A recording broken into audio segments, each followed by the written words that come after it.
Good evening, ladies and gentlemen, girls and boys. Welcome to yet another episode of That's Life. I'm so happy to introduce my guest for today, Commander Sanjeev Raman, a naval officer retired from the Indian Navy after 21 years of distinguished service. So Sanjeev is not just a naval officer, he is also like a younger brother to me, and our families go back almost 40 years. So I've known Sanjeev ever since he was a kid, and it's so great to see him all grown up, experienced, and now sharing his experiences for the benefit of others. So Sanjeev, I'm absolutely very happy to have you here. A warm welcome to you. And let me tell you right at the start that I am so proud of your achievements and what all you have accomplished in life. And I do hope today our viewers are going to get a lot of insights into a lot of things through this interaction. So welcome, Sanjeev.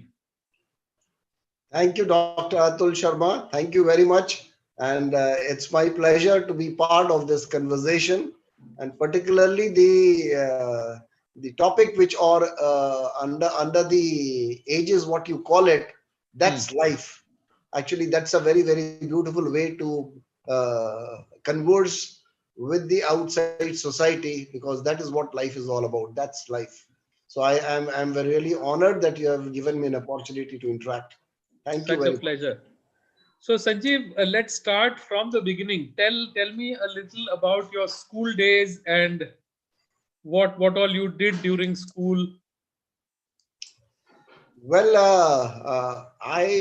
you can say that in my school, I was considered to be a fairly good student, and I have always loved to participate in almost every event. You can say whether it is mathematics, sports, elocution, debate, uh, any damn activity which is happening in school, I would have always joined in and participated. For me, it was not whether you win or you don't win, but yes, I have always loved to participate, and that I would say enthusiasm. It continued right till my college days, and in fact, even now, because you gave me a call and said you want to have a conversation, and that Yes, enthusiasm is still there. I said, why not? absolutely. Yes. You didn't take a minute to reply. So that was wonderful. So Sanjeev, how did you land up in Surathkal for your engineering? Actually, see, And it's a very good college. NIT Surathkal is a very good college. IIT Surathkal is a very good college. I had, there was a choice. I could have joined NIT Jamshedpur because I belong to Jamshedpur, born and brought up there. Yeah, that's a stone's throw from your house. And it's very close to a house. Uh, Most of the professors were known to Yes, me, yeah, they live in the same colony. but the idea that you are in the college, or I would say you would be staying in the hostel, but not staying in the hostel, because you would be under the watchful eyes of so many people, not just your parents. So when I went for the went for the counseling session, we realized that there were around eight friends who were joining NIT Surathkal. And frankly, I had not heard of Surathkal then, because Yeah. eight friends were joining, and it was very far away from Jamshedpur. Yes. I decided to join there so that at least my parents will not come and visit me. And did they And I visit would be you? on my own to decide what I want to do. And actually, fortunate for me that I took that decision to join Surathkal. Fantastic college, Yeah, very there's good no college. comparison. There's no comparison between Absolutely. IIT Jamshedpur and Surathkal, and Absolutely. Fully it agree. provided me a very strong footing to launch my career in future. So that's Now, how it. Sanjeev, tell me, what are the things that you learned in school or college which have served you well even to this day, which have defined your character and helped you, get along this journey in life? You see, there is in my school and college days, I would say, as I had already mentioned, by nature, I was a very inquisitive person to explore.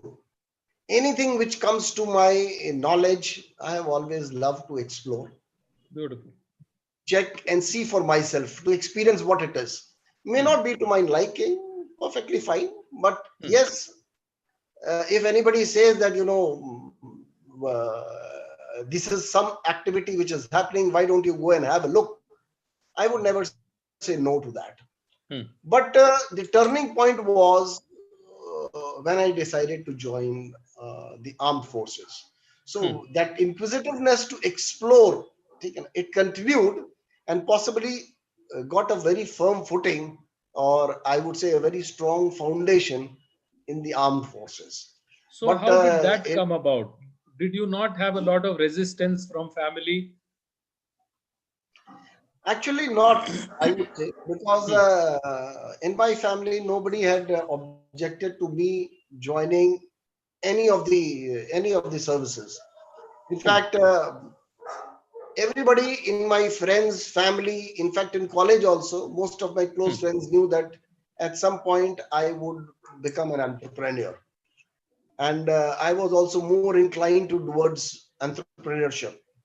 But in the final year or pre-final year of my college, there used to be a serial which used to be telecast in Doordarshan, which was Paramveer Chakra.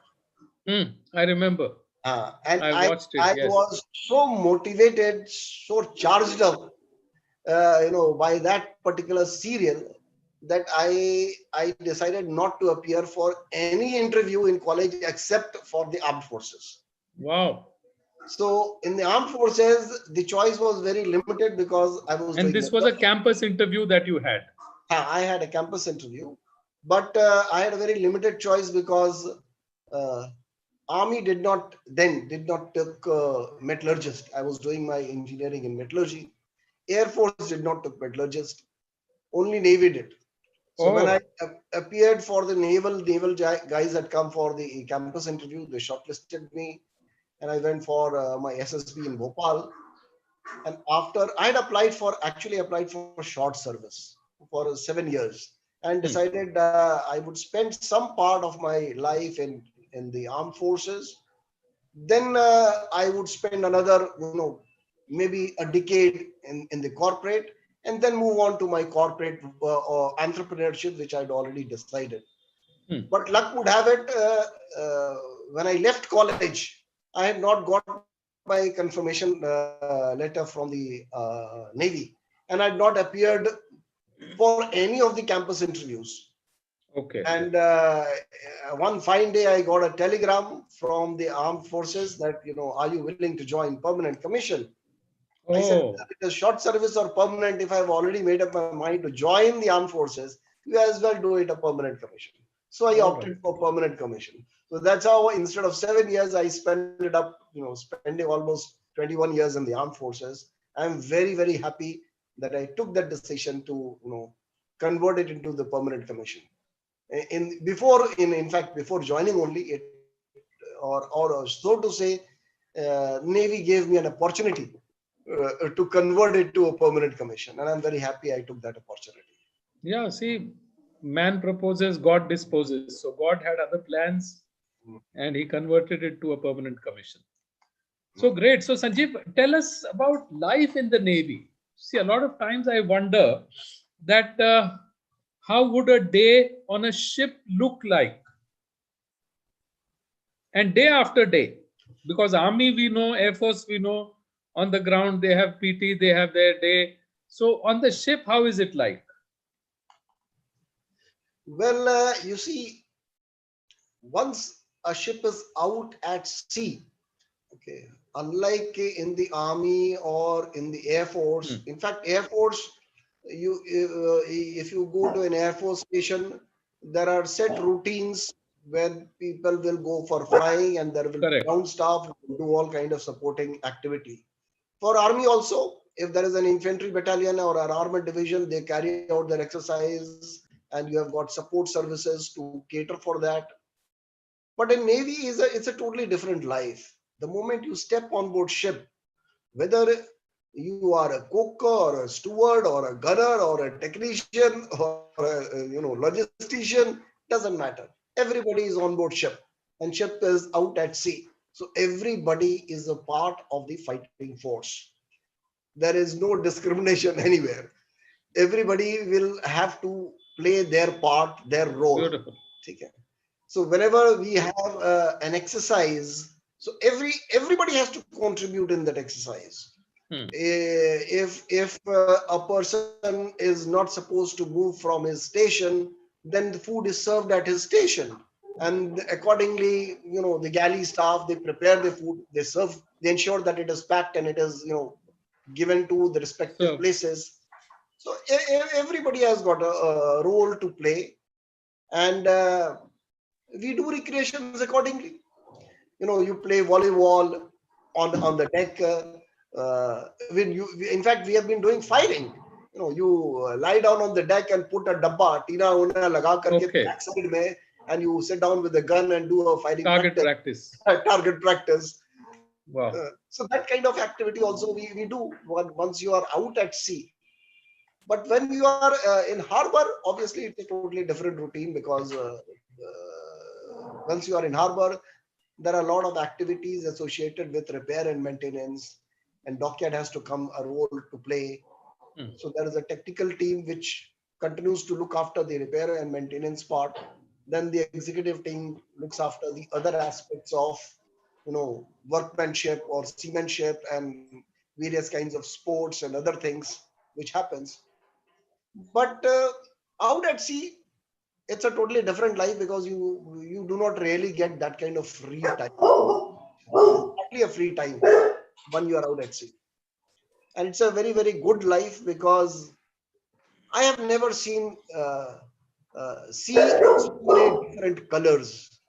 That beauty, natural beauty, the nature, and its defining moments, which gives you different kind of happiness and pleasure. So Absolutely. it's a very very different world. And did you ever have that kind of a posting where you can take your family on the ship? No, no, No. families are not allowed. Okay. Warship, Okay. Families are not allowed. families not allowed. There is Merchant Navy, they might be allowed, but one, okay. but So Merchant Navy, they are. for the family, they have something called a family day at sea. Hmm. So once in a year, Hmm. normally all the families are allowed to embark the ship. They check the weather condition. The sea has to be little calm. Hmm. Otherwise, with rolling and pitching, with Yeah, people will have people will have a lot of seasickness. problems, seasickness. So then the entire families and children, they are taken out to sea, and various kinds of exercise are conducted, and it is shown to them out at sea. A submarine diving, a rescue operation from hello rescue operation, or some various Okay. kinds of exercise is also shown to them. So basically, it's an outing one day, which goes in the morning and comes back in the evening. Otherwise, And they get to know what you do there. they get to A know. bit of what? They get to know the living conditions, your Hmm. quarters, how you stay, how you live. Food. Uh, and particularly on a submarine, it's a totally different life. When you're talking about ships, ship has got a different life, and submarine has got a different life. It's a special force, and everybody cannot work on a submarine. You need to opt for it. There are special trainings for that. You have to qualify. You have to earn your badge, dolphin badge, and then only you can join a And submarine. have you been a dolphin? No. No, No. A very tough life, they say. it's a very very tough life. It's a very Hmm. tough life. And did you get to also, visit a few foreign countries while at sea? Yeah, I was fortunate that during my first appointment itself, when I joined after my training, I joined a ship called Ina Suvarna, and it was an offshore patrol vessel, and we were sent on deployment to Somalia as part of the UN peacekeeping force, Okay. and we stayed there for almost 3 months. So during that period, we had touched Mogadishu and Mombasa. But apart from that, on the various exercises, when you conduct that time, you may be visiting certain ports, foreign ports. Hmm. primarily for the purpose of refueling and replenishing replenishment supplies. supplies. But No, as Sanjeev, part, yeah, this brings me to a very interesting question. Hmm, See, my last guest was also an army man. hmm. He was an army doctor, my batchmate from school. And now I have you here. And I asked him also, and I'm asking you as well. See, when you get into the armed forces, you learn a certain way of life, which is a disciplined way of life, and which is something which serves, anybody who's following a discipline is served well for life. Now, today, when I look at the youth, I find a certain lack of discipline in people. And probably, we were in schools where we were trained in that way, and our families also. But now I find there are too many distractions for kids, and there is a certain lack of discipline that is taking place, which may be taking a toll on them utilizing their talents to the best of their ability. So how can people, get some discipline into life?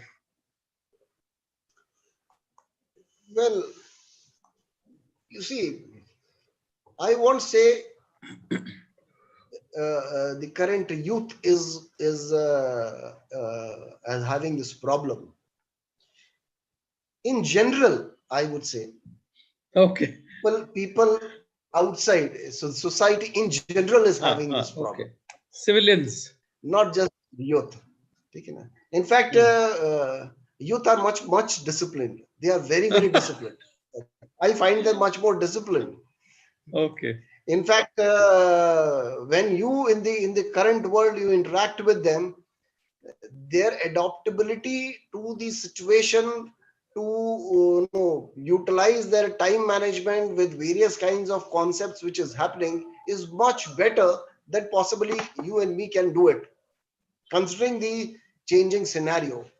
So No, for but by me, discipline, they what I are meant definitely. was, by Hmm. discipline, what I meant was, see, by way of the way things are at the moment, you said a very good thing that the way they utilize their time and multitask. See, they are glued to not just one but multi screens. That is where the problem lies. That being able to do something on a regular basis, there are too many demands on their attention. So, by discipline, I meant that to be able to follow a routine. And when you start something, you finish that and then go on to the next thing. Actually, if you frankly ask me that, if I compare myself when I was at their age, when I was in college, the way if I have to compare my daughter that she is in college and when I was in college, was my life more disciplined or her life more disciplined? I find So her that's life why I more. said once you went into the army. So when you are comparing that what is my life in the armed forces, Yeah, then that's what I'm comparing. I need to compare it with people who are working, not with the younger generation. Okay, No, what I want is that through these experiences, they learn this early in life. they learn early in life, certainly. Instead of, Buddha Totas will never learn. The people who are working can't change them. They'll remain what they are. But if there was some way, see, there are many countries which have compulsory armed forces duty. Okay, I would put it the other way. So, Sense of discipline, maybe you are talking that you need to follow a certain amount of routine, the way your life needs to be governed. Okay, certainly governed, yes, and you have greater control over yourself. you have greater control over yourself. Okay, the only question is who defines this control. Okay, when I say that I have got a control on myself, then I need to define whether that control I am exercising or not. And that's the only control you can have. You can't control anybody else. You cannot control anybody else. You cannot control anybody else. The day you decide that you will be able to control anybody else, you try, Then it'll never work out. it'll never work out. What armed forces teaches you is something very, very different, I would say. More than the discipline, they teach you a sense of belongingness. Okay. When I say a sense of belongingness, we all exist, or we all come into this world with a relationship only. When I'm in my womb, mother's womb, I have a relationship with my mother. When I'm out into this world, I make my relationship with father, mother, brother, sisters, teachers, friends, colleagues. You name it, you do not exist without a relationship. If you remove all the relationship, possibly you'll have to go and sit in a cave, and then only that is the only way you can survive. Even then, the relationships would exist. It would exist. Okay. So the beauty of the armed forces that it cements that relationship, the importance of maintaining a relationship and trust. Now, this is an element of maintaining relationship and trust, which is not existing in the civilian world, or I would say even in the newer generation. This element is down. Uniform. That if I say that once a Fauji, always a Fauji, if I go and ask any Fauji for any kind of help, whether he knows me or he doesn't know me, he will definitely pick up a phone and try and extend some kind of courtesy. Okay. Beautiful. Because that kind of belongingness and sense of trust and relationship is embedded from the very beginning. That is missing. So once that relationship and belongingness is developed inside you, you decide to define your life in a totally different way. So, how does that get developed? And how can we bring it to education in our country? Well, you see, maybe there is a little bit of deviation which now people are thinking with the new education policy, talking about inclusion of certain kind of I would say personality based courses. But what happens is, if you compare armed forces today, whenever we are talking about armed forces of, for that matter, any country, I'm talking armed forces of any country, they are the last bastion of support. And everything else will fail. Armed forces is not supposed to fail, because if that crumbles, everything will come down. Okay. So why it doesn't fail? The question is, that is what I think you are trying to hint at, that what happens and why it doesn't fail. Because in India, if you talk about the selection process of the armed forces is done very, very differently. Okay. It is spread over 5 days. In my college, when I was to join any kind of industry, the industry will come, they will interview me based on my credentials. There will be shortlisting. 80% and above can come. You're talking about the SSB? And I'm talking, when you talk about SSB, it has got a 5-day spread. Yeah, I've cleared SSB twice. Exactly. So now when you say, when you've cleared twice, they evaluate you for 5 days based not only on your academics. Officer-like qualities. OLQ, they evaluate you or your behavior, your interpersonal leadership skills, qualities, your team's building qualities. Yes. Questions are thrown to you. Overall, everything they evaluate you. So your personality is judged for over a period of 5 days. To a large extent, I would say, now many of the industries have started to toe that kind of line. No, they don't. The new industry, when we are talking about IT based another industry, they are not going for a direct recruitment. You come to an internship with me, understand our culture. Let me see how you respond to different kinds of. We understand you, you understand you us. understand me. I'll give you some kind of assignments. You complete this. And a lot of appointments are by referrals also. A lot of because of that only. So this concept of knowing before you be a part of the family is becoming more and more relevant even in the corporate. In the armed forces, once you are taken into that, you have already, your values, your thought process is already aligned towards certain elements which you're looking for. So it only requires a little bit of embedding into the organization values, and then it becomes a little bit of gets embedded during training. When you talk about team building, you talk about. And Sanjeev, what intrigues me the most about the forces is that here people do not, you know, go for the supreme sacrifice just because they have to. They go because they choose to. That Now is. that really, makes my hair stand on end, and it really uh, gives me the goosebumps that people, each and every one there chooses to. My God, how does that come about?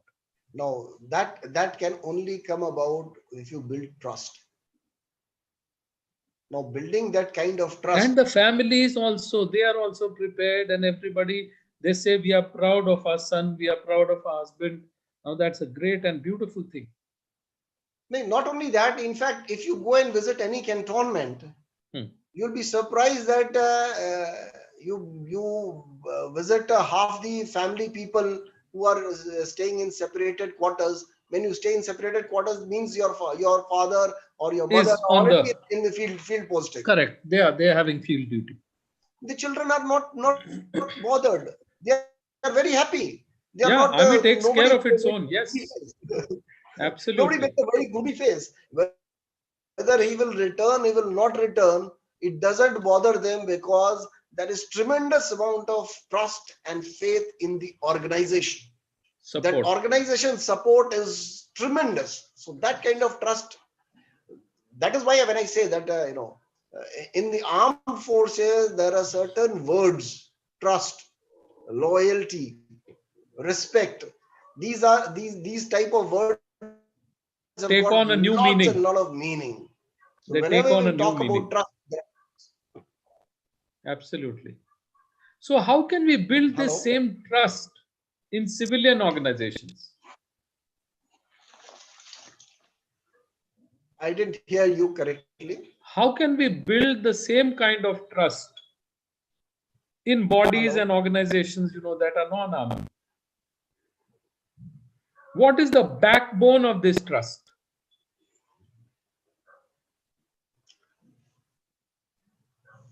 See, building trust requires, it cannot be built over time. It requires a very long period of time you build trust. And it always comes if you take pride in your culture, in your values. Hmm. So in the armed forces, from the very beginning, there is a lot of emphasis on culture and values. That even if you do certain thing wrong, but if you are aligned to the value system of the organization will never question you. Hmm. Can you hear me? Yeah, sure. So Absolutely. I'll give you one example, a small example. Hmm. See, we had an incident where one major had tied a stone pelter in Kashmir in front of his jeep, Yes. and there was a lot of hue and cry in Hmm. media. Hmm. Everybody was, there was one section who was saying no, he did something wrong, and the Hmm. other section saying no, he did right. But Hmm. the question is, he decided to do it on the spot. He decided, he took a decision and did that, Hmm. because he knew that if it is action is aligned to the values of the organization will never go back against him. They will always Hmm. stand up and support him. And Hmm. the chief of army staff gave him a commendation medal for that action. Okay. In spite of all the hue and cry, the army staff gave. So unless and until you develop or you start to value the organization culture, only then you will be able to build up that kind of trust over a period of time. That yes, everybody actions is appreciated and acknowledged. It is not So, just put in the Sanjeev, process. what you've said is a very wonderful thing. culture and values, that means every organization that wants to have something of this kind, they first need to build a culture. Yeah, very true. Unless they build a culture, wow, this is beautiful, excellent. And values, of course, because this is the foundation of a relationship. Yes, very true. If we are talking about relationships, which the army, teaches you, then culture and values. This is what defines people. This is what defines organizations. This is what defines societies. This is what defines countries. So it is at the core of existence. It is at the core of existence, certainly. Yes, absolutely. Because the moment we call ourselves civilized societies, then culture and values, they become supreme. In fact, there has been a recent article, maybe 15 days back, written by Anand Mahindra, celebrating 75 years of the enterprise, Mahindra Group. And in the 75th year, what is the topic of their discussion, which he has written in that article in Times of India, that we want to find it out, what defines or what is the definition of the purpose of the new type of organization? Is it profitability, or do we need to focus on values and culture? Sustainability. Sustainability in for long term cannot be defined in terms of profitability. It has to be the culture and values also. We'll have to start thinking afresh. You need to think afresh, and I'm happy that they are thinking on lines of army, on lines of defense forces, which has been doing it for the last hundreds and hundreds of years, and have stood the test of time. And see, I belong to the management field. So management is derived from the armed forces. A lot of management is derived from there only. Yes. If you talk about the word strategy, everybody is talking about strategic management and strategic thinking and everything. The word strategy is drawn from the army. Yes. Tactical plans, action plans, whatever. So all this was drawn from the army. In fact, the quality movement began from the armed forces. Yes. So all these things, army has a lot to teach us. And if we can understand what the great things are which make an organization like that and which creates people of this kind, then we would be able to emulate this in our schools and colleges.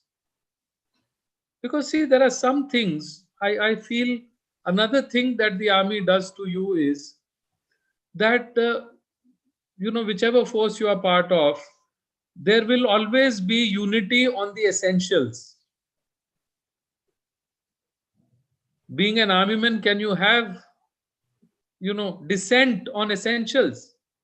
It cannot be. Cannot be. Cannot be. That's missing in civilian life, where we have dissent even on the essentials. You see, what army or any armed forces teaches you. You see, certain facets of life which makes you a better person, and that is how you handle yourself. That's what I told you, self-control. Yes. So what happens is, you may have any amount of planning on paper, but whenever you go to an operation, you suddenly find that your radio set has gone bad, you cannot communicate, and you have to decide how do you manage yourself. Yes, and then you're out of the box, and then you are, your training comes in, it kicks in. Your management of self, if you cannot manage self, you cannot manage any situation. And this is what army teaches you. If you can handle yourself, then you can handle the world. You can handle the world. Then you can handle the situation. You will never have, I will tell you one thing, sir. I was, after leaving my armed forces, I worked in various fields. I was in a public sector undertaking, doing shipbuilding, then marketing, corporate communication, went into civil construction, constructed high-rise building, metros, so many other projects I did. When Modi ji had announced demonetization, okay, in a construction field, anybody, without cash, nothing happens. Correct. And in fact, most of the organization had this problem. Even I had the Absolutely. problem. And Hmm. I was very new to this kind of field. And there were Hmm. people coming and demanding and, saying everybody wants money Hmm. to handle their own crisis. So in Yes. a situation, because I felt that I was totally new to a particular job, ekdam new to this field, do not know head and tail, and a situation has emerged, possibly how to handle self and keep control of my emotions in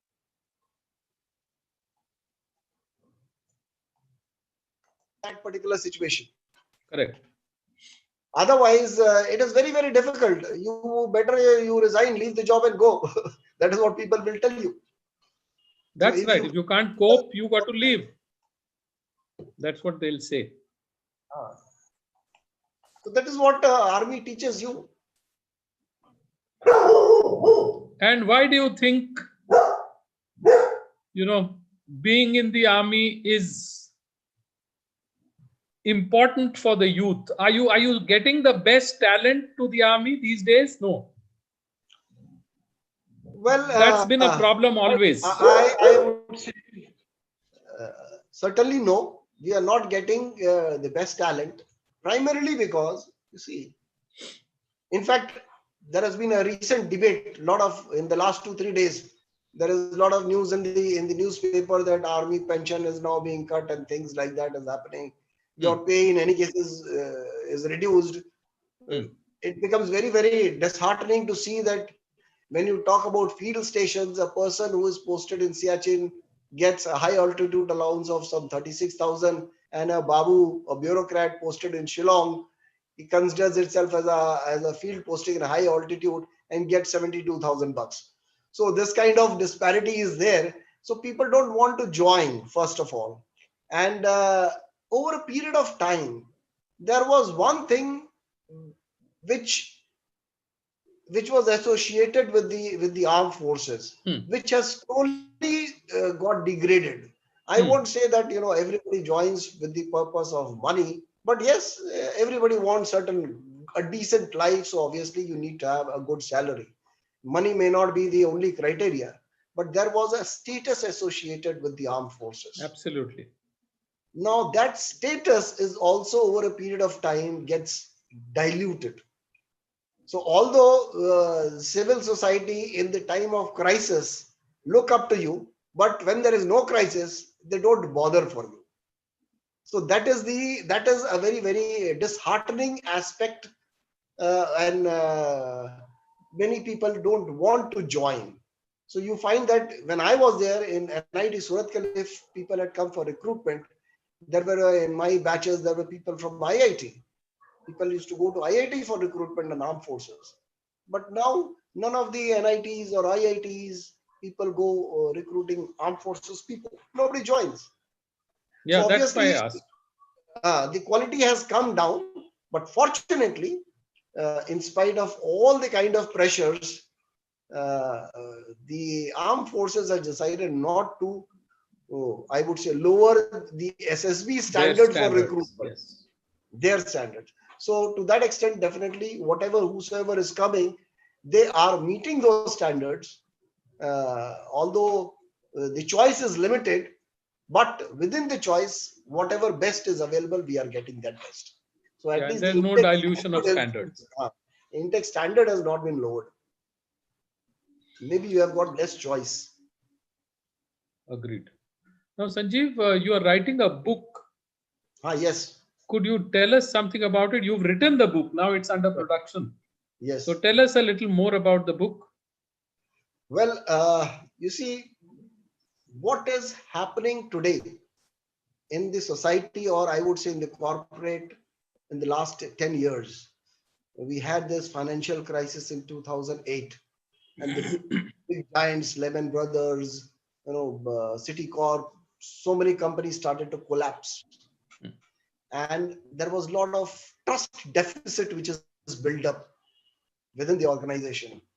Today also, with so much of IT and information which is happening among the organization, the focus is now on building trust. You may be the most profitable organization, but if the trust is not there, whether it is Gitanjali Jains or Nirav Modi or Kingfisher, you name it, the list will go on and on and on.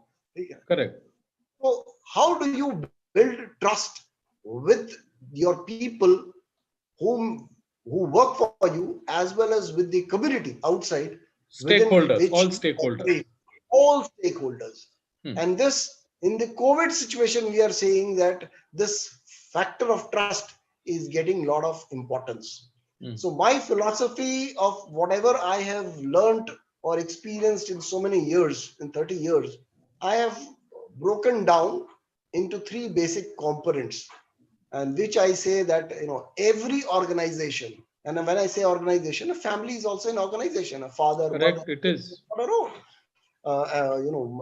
Institute is an organization, not only corporates.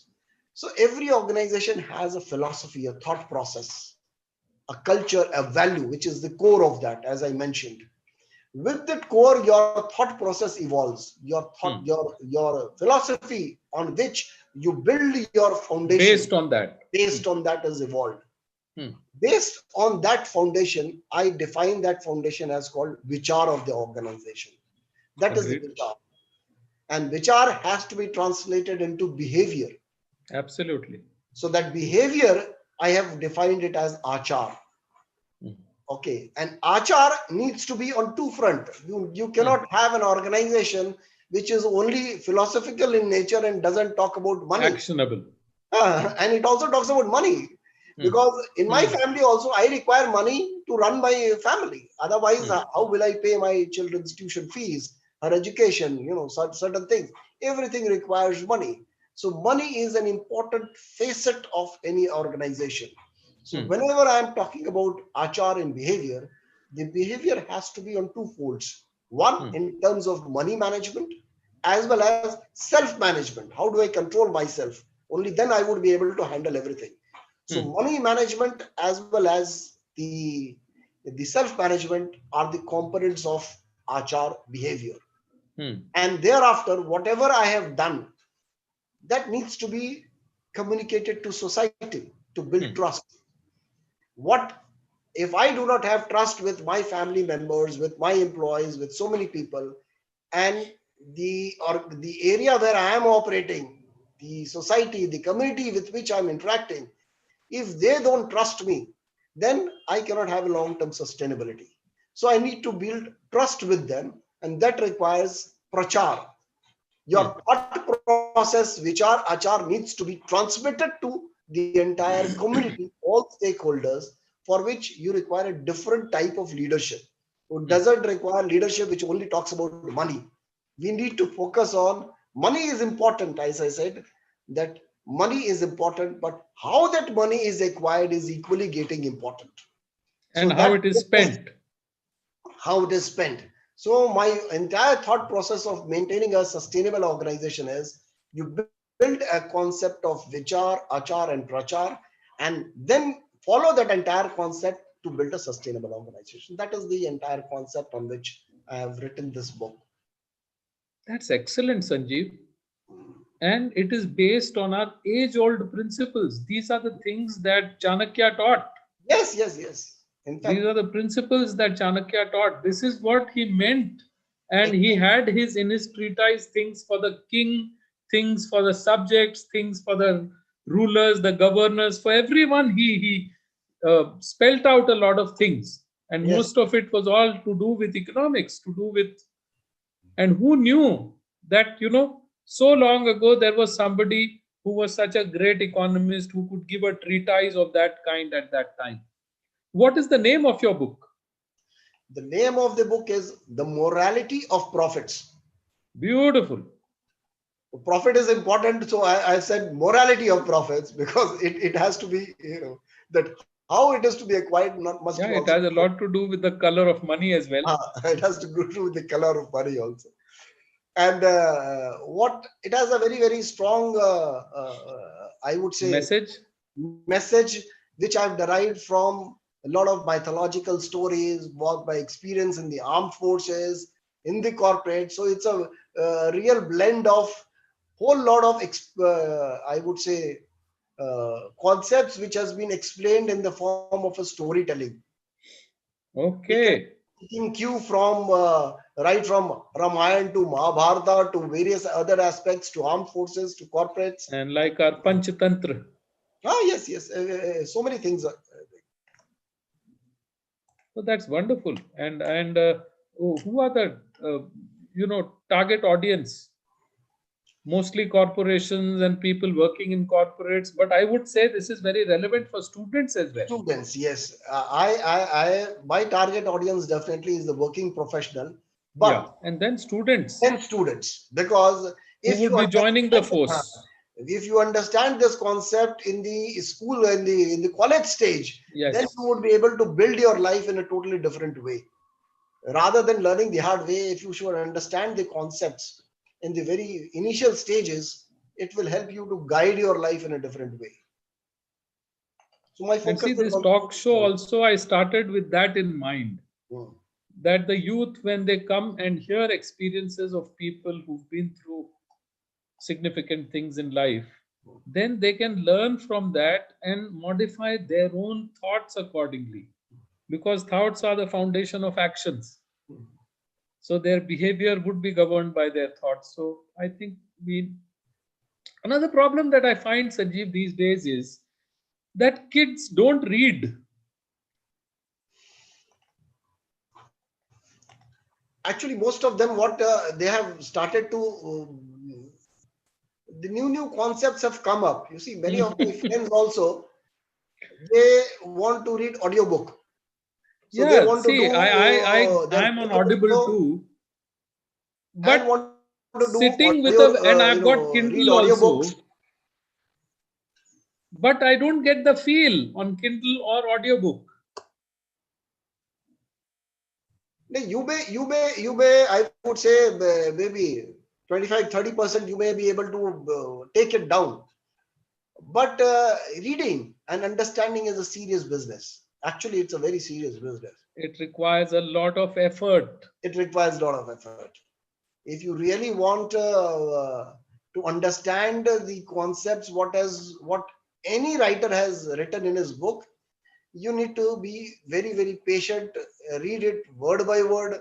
Maybe you'll have to read it Many more often, times. many times. In fact, recently when I was reading this book by Sadhguru, Inner Engineering, I must have read it at least 3 times, and every time I find a new type New of meaning. new meaning which I had missed out. It is not that it is very simple book to read. It's a little difficult book, uh, but yes, it gives you a different understanding of life, Perspective. a different perspective. Everything's So I'm finding this as a very big problem, people not reading enough. Because then when you are not reading enough, you are not reflecting enough.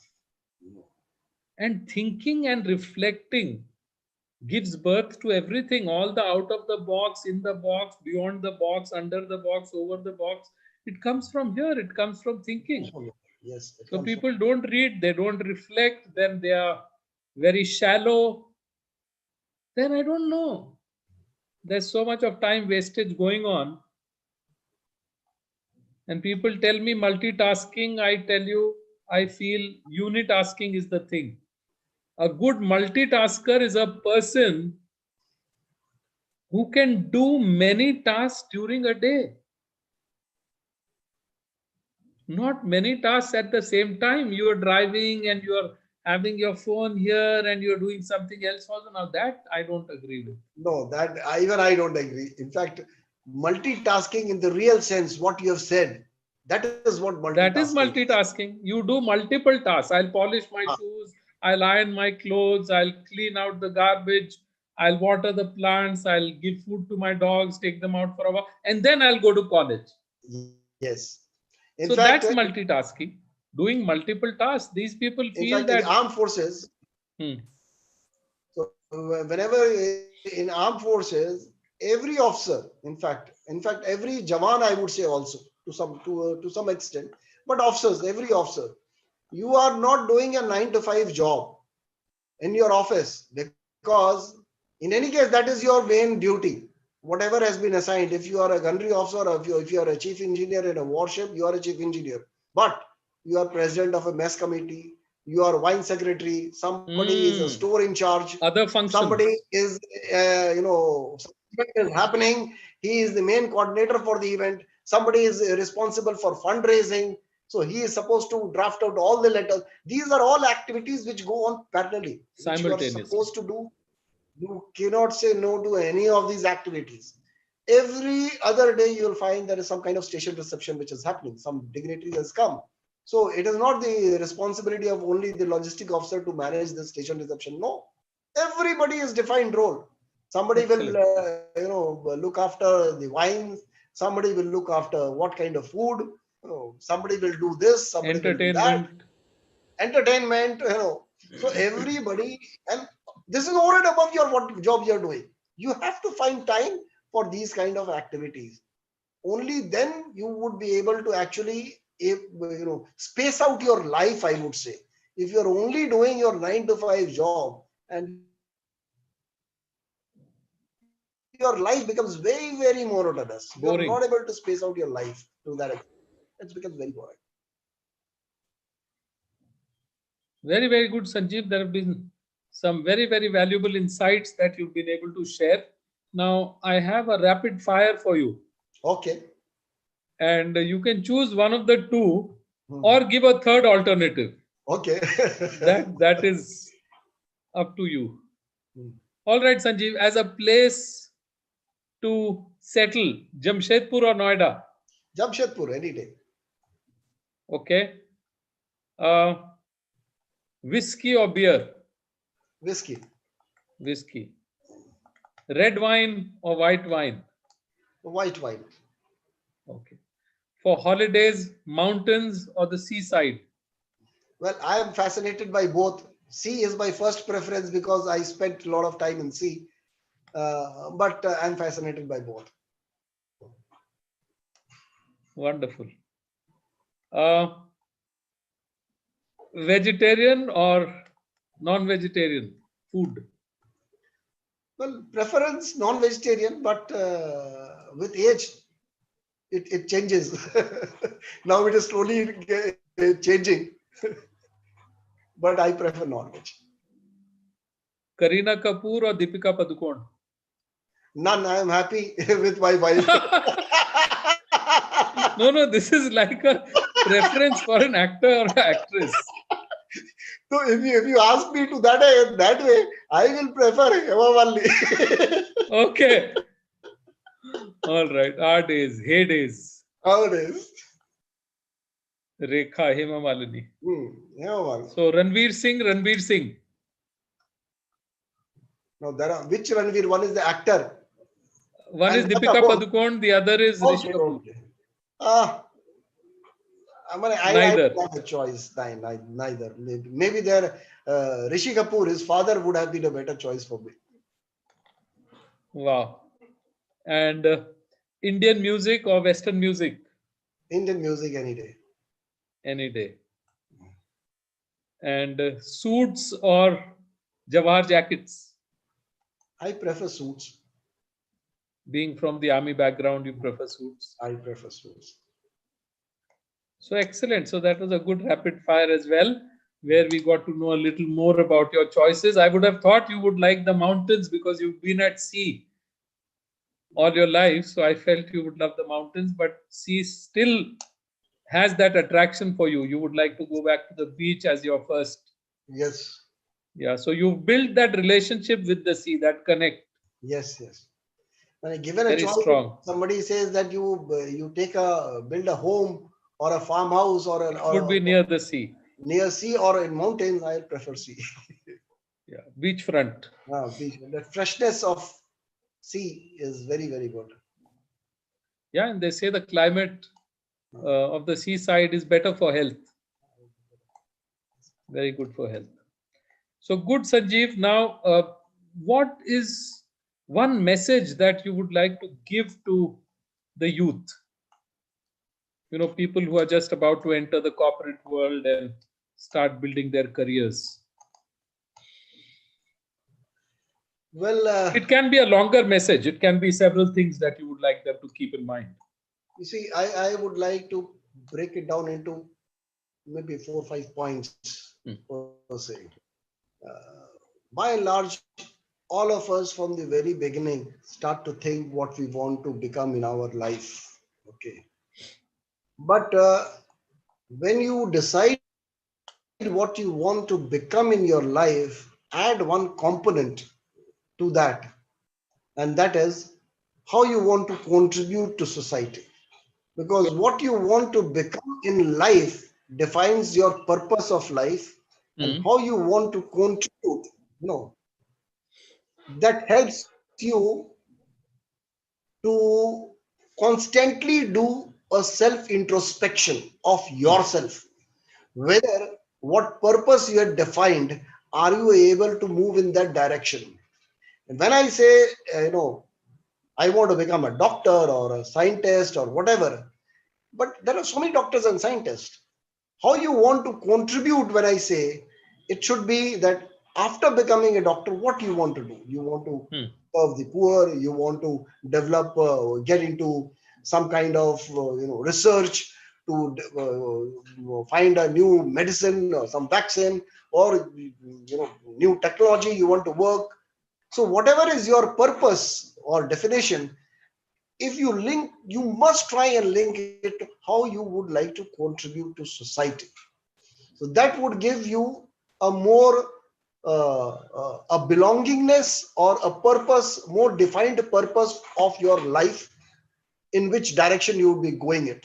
You'll be moving. So, in other words, what you are saying, Sanjeev, is that live with a higher aim, Live with a higher aim live and with a higher purpose, connect your life's purpose to something which is even higher and achieve both. achieve both. Yes. Beautiful. Excellent insight.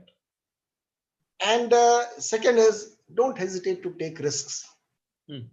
Failures, I would say, after 21 years, when I left corporate, I was very confident I will get job whenever I want to. I might have applied at least 1,000 places. Nobody Hmm. called me for an interview. And wherever Hmm. I got a call, the first question they asked me is, how do you fire a gun? They always thought that Fauji means they only fire guns. Oh, They don't know anything else. So the failures always teaches you a lot of things. It teaches you resilience to come back. You should. I have taken that risk of changing my profession after 21 years. Again, after 8 years in the corporate, again took a risk, left everything. Now I am doing something different in my life. So you must do not, take your chances in life, I would say. Take your chances in life, because there has to be a balance between what you call as your passion, your profession, and your mission. These are beautiful. the three different aspects. Absolutely. Your profession pays for your bills. Your passion is what you love and what you Fire. want. And that's your fire. But ultimately, is your mission you want to contribute to society, and That's what you want to accomplish.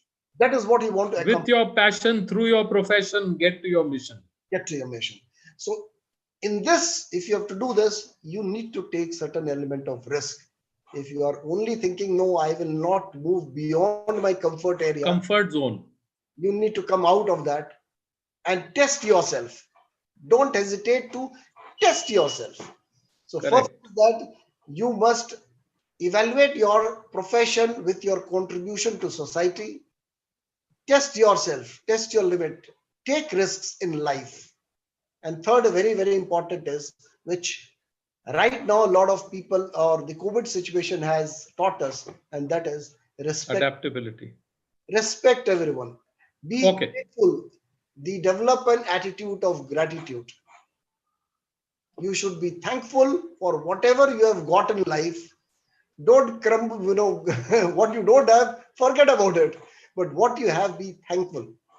Because Possibly, you may crumble that your parents did not give you XYZ, but there are many children whose parents did not allow them to be born itself. So you should be Yeah. Your thankful. parents gave you life. Your parents gave you life, first of all. So, that attitude of gratitude, if you develop from the very Excellent. beginning, you would be able to do you will take your life in a different course. So I would have only these three things to say, that yes. Each one of them excellent. And Sanjeev, COVID situation, people haven't realized, or they have, I don't know, because I've come to a conclusion that the most precious thing in life is life itself. Yes, yes, And when you talk about life, then you talk about self, you talk about yourself, you talk about everything connected to yourself. And yes, people forget to take care of this. And it's again about the passion and the mission. If the mission is noble, it's going to lead you towards the good path. yes. So, Sanjeev, this brings us towards the end of the show, and I don't know where time went. We could go on talking, and I'm so very happy that you could make it to the show at such short notice, and that you've shared such wonderful thoughts with the youth. I would look for more opportunities to call you and get you connected to the youth so that they can benefit a little more from you. And I would like to really appreciate your coming, and I would like to thank you, for taking time out to be with us and our audience. And please convey my love to your daughter, my regards to your wife, and my pranams to Srivastav Chachaji and to everybody at home. All right, stay blessed. Thank you so much, and I'm really honored that you gave me this opportunity to interact, and that's one of my mission, to build more and more relationship with Sure. a generation. So I'm Yes. happy that I could contribute in whatever way. Thank you very much. Thank you. Thank you. Thank you, Sanjeev. God bless you. Thank you. Thank you. Thank you very much, viewers, for having been with us for another episode of That's Life. Next week, another personality, more experiences. That's life.